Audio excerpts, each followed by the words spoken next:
Now, because you clicked on this video, evidently you have a curiosity about deleting social media.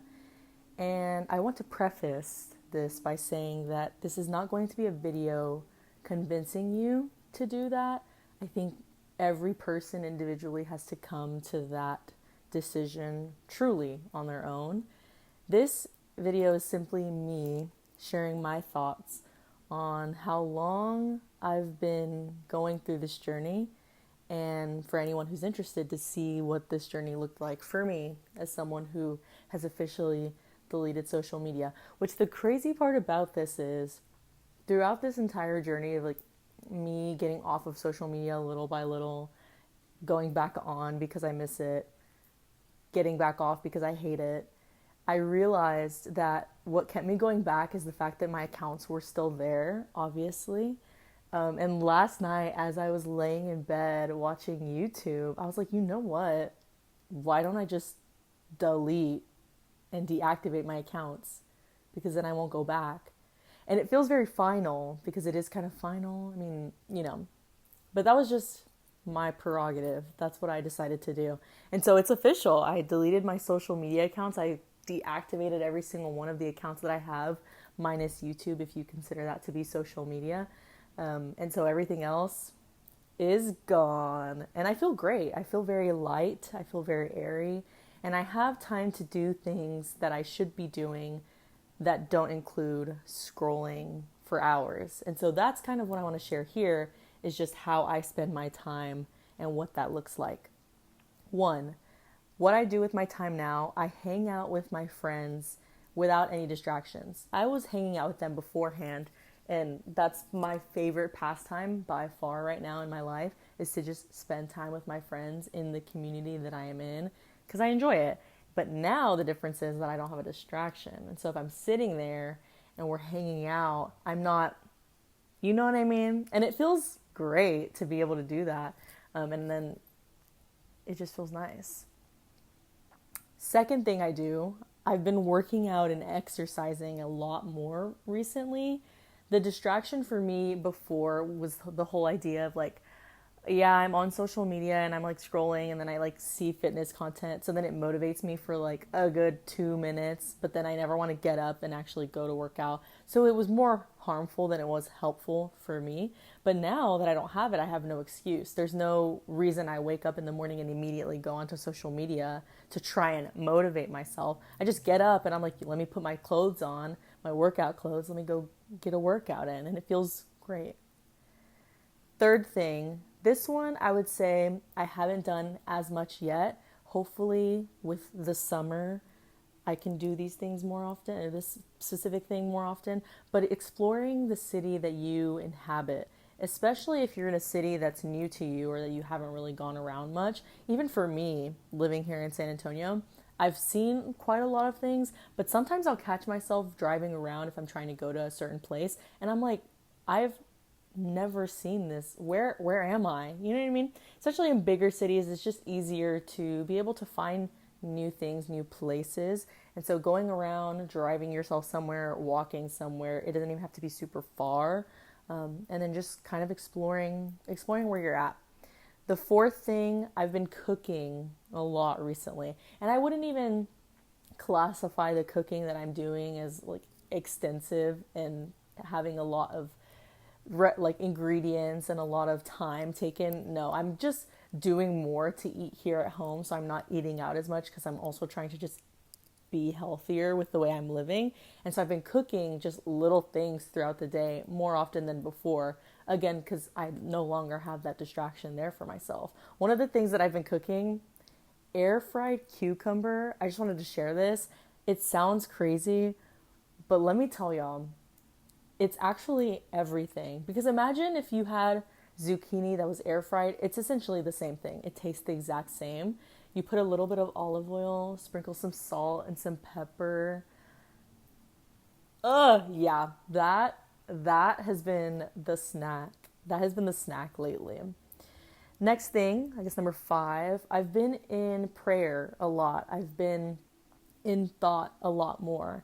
This is a huge one for me because I'm found that when I had social media and I had that distraction to go to, I was constantly in my head. I never had time to breathe. I never had time to think. Like, my mind was racing at all times, but I couldn't like rest. You know what I mean? I couldn't just like be and just think and just sit here. Me, my thoughts, the Lord. I couldn't just do that. And so now, no social media. I've been doing that a lot lately, and it feels so nice. There's this overwhelming sense of peace that comes over me because I'm able to do that. So I would say probably that's my favorite thing, just because it feels light and easy to do. The last thing, which is going to lead into this next segue or segment, is consuming content. Obviously, the appeal for social media is that you can consume various forms of content. Instagram Reels, you scroll, whatever, it takes up so much time. TikTok's the exact same way. YouTube Shorts the exact same way. Facebook Shorts the exact same way. Whatever your, preference is.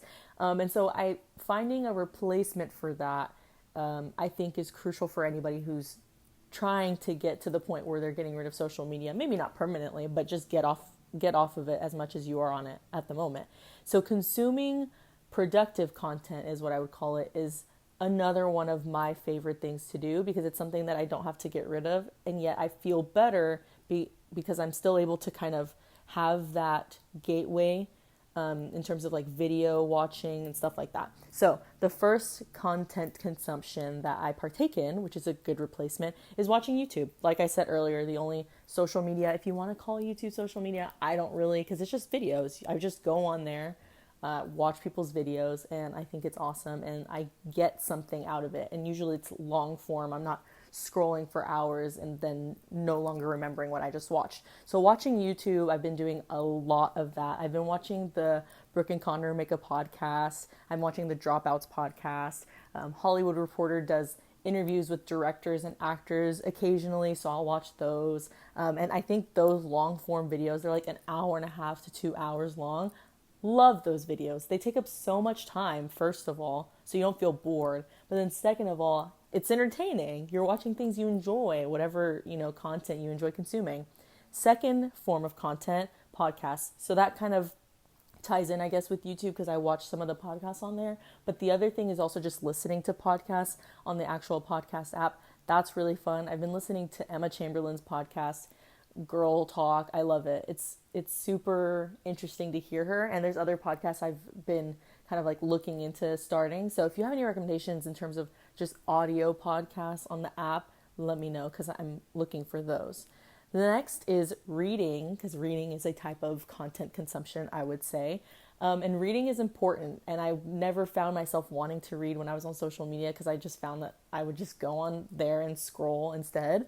But reading has been so nice when you find books you want to read. Of course, I've been reading my Bible, which I do that every day, and that's nice to start my morning off with. I've also been reading this book that my dad got me, and it's about media and the church. And so I've been reading that, kind of brushing up on that. But I want to start reading other books too. I know I have the book It by Stephen King, and I'm thinking about picking that up. I'm scared because I've never read a horror book before, but maybe we'll see about that. But reading, another good one. And the last thing, my favorite thing probably on this entire list, watching movies. I adore movies. I love film, everything filmmaking related. I'm obsessed with it.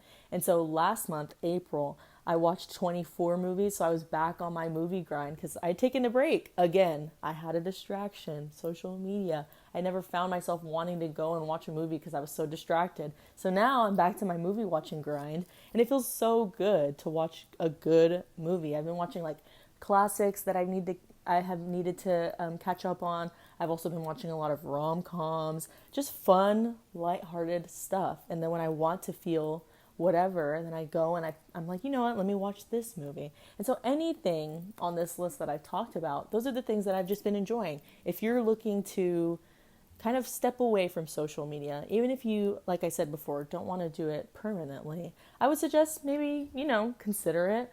You don't have to. Social media is not the devil. I don't agree with people who say that social media is like the worst invention ever. Social media has a lot of good opportunities, and there are a lot of good content creators on there who make a good living on social media. And so I think it can be used for good. But for me, I just was over it, and for other people, maybe you're over it and you want to consider deleting it. Whatever your prerogative, I just wanted to share my thoughts on where I'm at in this journey, and hopefully, I can continue going forward. And if y'all have any suggestions for things I should watch, listen to, or look at, always send them my way. I'm always looking for new content. So thank y'all so much for watching. I'll see you on the next one.